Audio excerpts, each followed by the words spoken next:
Bugundan boshlab 7 kunlik parhez qilamiz azizlarim. 7 kunlik dieta. Birinchi navbatda ertalabdan turasizda mashq qilasiz. Xohlagancha, misol uchun 1 litr suv ichasiz. Oddiygina suv, xohlang qaynatilgan bo'lsin, xohlang qaynatilmagan bo'lsin. Iliq suv bo'lsa ham bo'laveradi.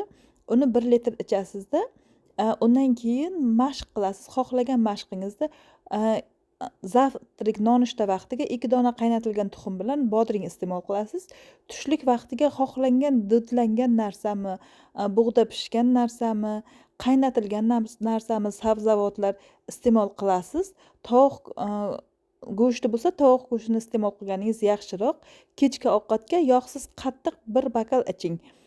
Oqshom qatiq ichganingizdan keyin xohlasangiz choy, xohlasangiz kofe, xohlagan narsangizni ichishingiz mumkin. Faqatgina shakarsiz bo'lsin azizlarim. Bu birinchi kun o'tgandan keyin ikkinchi kun ertalab turasizda xuddi ana shunday davom ettirasiz.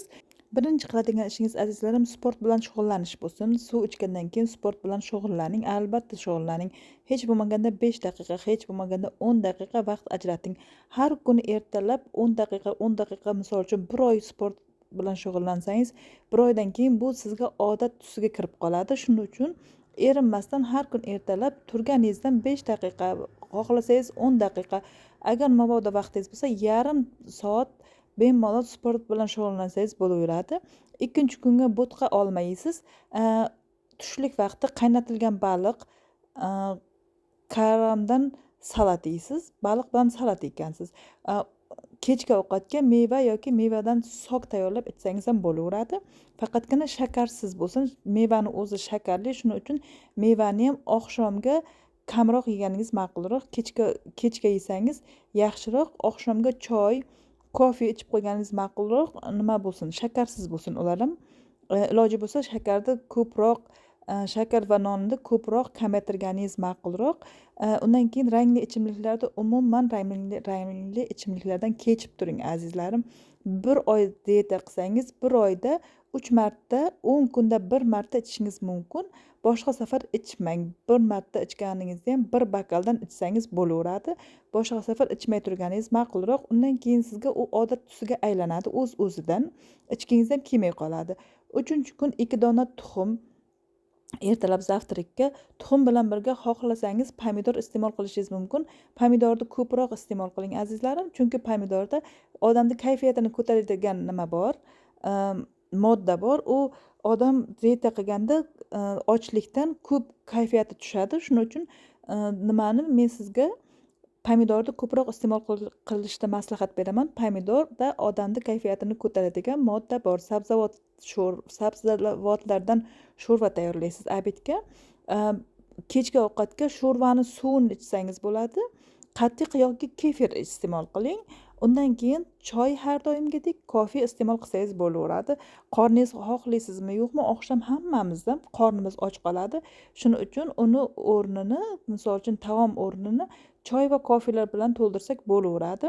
1 bakal kofe sut bilan tayyorlangan, faqatgina umuman shakar solmang azizlarim. O'rganasiz. Buni 1 hafta qilsangiz, 1 haftadan keyin albatta bunga olishasiz. Menga ishoning. Keyin qaytib semirib ketmaysiz bularni qilganingizdan keyin.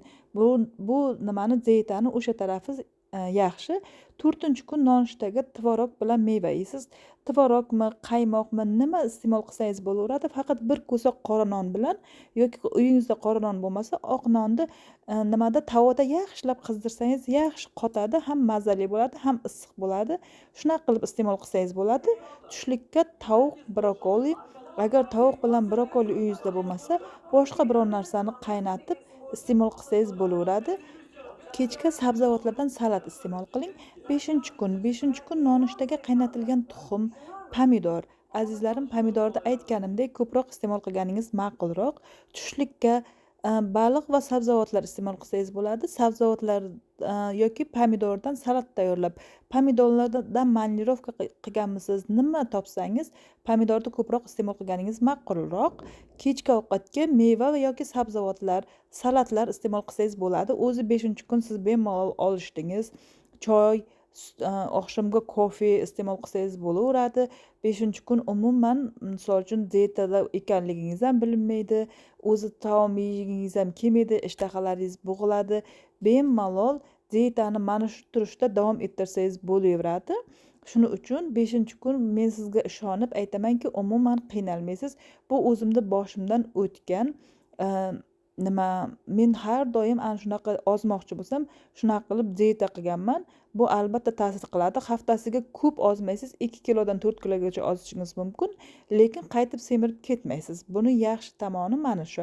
Lekin mashq qilishda azizlarim har doim eslatib o'taman, umuman sport bilan shug'ullanishda вообще mashq qilishda tashlab yubormangizlar. Endi 6-kun azizlarim, 6-kun nonushtaga bo'tqa, oz miqdorda shirinlik. Shirinlik odamni joni istaydi. Albatta, meni birinchi navbatda eng sevgan narsam shirinlik. Shuning uchun 6 kundan keyin ozgina nima yeyishni xohlasangiz, shirinlik bilan, xohlasangiz nonushtadan keyin kofe bilan shirinlik ichib qo'ysangiz ham, yeb qo'ysangiz ham bo'laveradi. Tushlikka go'shtsiz sho'rvani suvini o'zini ichsangiz ham bo'laveradi. Sabzavotlarni yesangiz ham bo'laveradi. Kechki ovqatga albatta kefir iching azizlarim. Kefir odamni bilaman och qotadi, oqshom och qolishingiz mumkin. Ana shuning uchun doim men dieta qilganlarga aytamanki, odam och qolgandan keyin xohlaydimi yo'qmi, nonmi, uyingizda shirinlik, pechonyemi nima ko'rsangiz darrov og'zingizga olaman deysiz.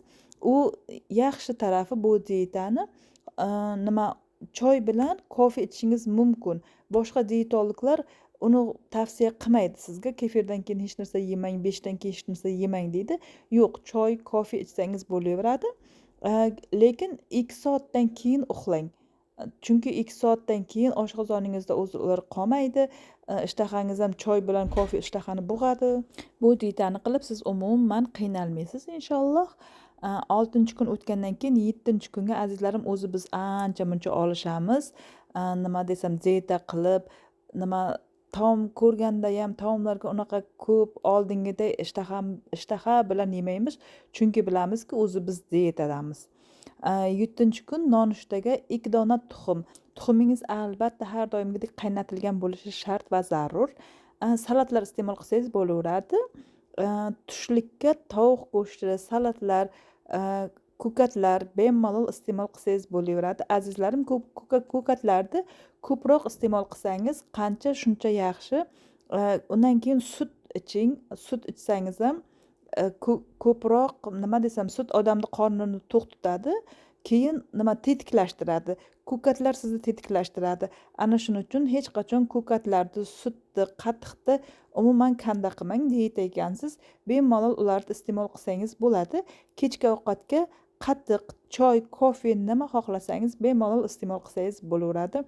Azizlarim, bugundan boshlab dieta qilishda albatta boshlang. Bu dieta sizni qayta semirtirib yormaydi. U har doim u dietani bemalol qilib yursangiz bo'laveradi. Azizlarim, keyingi videolarimda ko'rishguncha Allohimga omonatsiz, sog' salomat bo'linglar. Shuni unutmang, siz buni eplaysiz.